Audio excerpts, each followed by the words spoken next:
ভারতের আরও এক গোমর ফাঁস করার দাবি করেছে পাকিস্তানি সংবাদ মাধ্যম শামা নিউজ।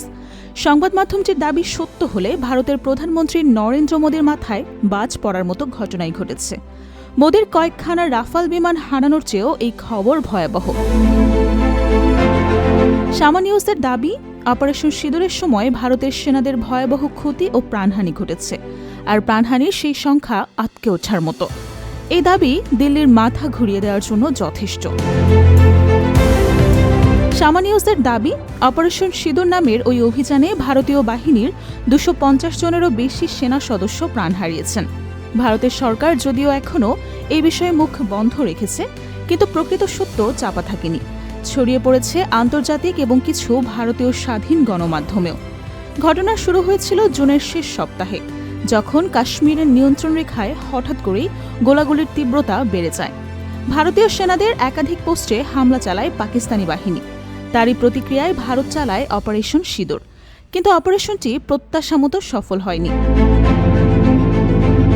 শামা নিউজের দাবি, নয়াদিল্লির সূত্রগুলো বলছে সরকার হয়তো চায় না সাধারণ মানুষের মনে অস্থিরতা ছড়াক, তাই মৃত সেনাদের নাম, ছবি, এমনকি পরিবারের শোক প্রকাশও নিয়ন্ত্রণে রাখা হয়েছে।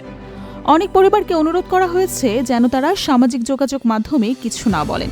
কেউ কেউ বলছেন এ এক প্রকার মৌন সেন্সরশিপ। তবুও জানা গেছে অন্তত 100 জন নিহত সেনাকে মরণোত্তর সম্মাননা দেওয়া হবে।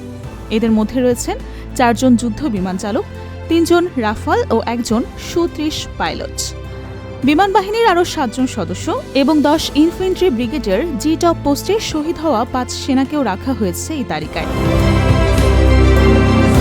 শামা নিউজ বলছে, পাঞ্জাবের আদমপুর বিমান ঘাঁটিতে হামলায় নিহত হয়েছিলেন S-400 ডিফেন্স সিস্টেমের 5 দক্ষ অপারেটর। তাদেরও সম্মাননা দেওয়া হচ্ছে বলে নিশ্চিত করেছে একাধিক সামরিক সূত্র। 93 ইনফ্যান্ট্রি ব্রিগেডের হেডকোয়ার্টারেও নিহত হয়েছেন আরও 9 জন, যারা সবাই পেশাদার এবং অভিজ্ঞ যোদ্ধা ছিলেন। কিন্তু এই সব তথ্য এখনও ভারত সরকার আনুষ্ঠানিকভাবে স্বীকার করেনি।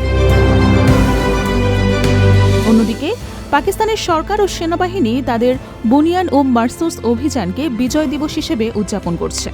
শুধু তাই নয়, তারা স্পষ্ট দাবি করেছে যে রাফাল যুদ্ধবিমান ধ্বংস, S-400 ইউনিটের ধ্বংস এবং সেনাবাহিনীর ঘাঁটিগুলোতে ব্যাপক ক্ষয়ক্ষতি তারা ঘটিয়েছে।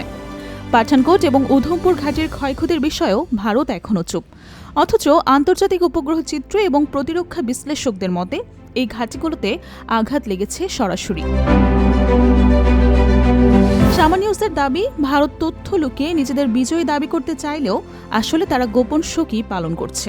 যদিও ভারতের ব্যাপক ক্ষয়ক্ষতি করার বিষয়টি গর্ব করে দাবি করলেও খোদ ইসলামাবাদই ভারতীয় সেনাদের ব্যাপক প্রাণহানির কোনো ঘটনার কথা জানায়নি। তাই শামা নিউজের প্রতিবেদনের বিশ্বাসযোগ্যতা নিয়েও যথেষ্ট প্রশ্ন থাকছে।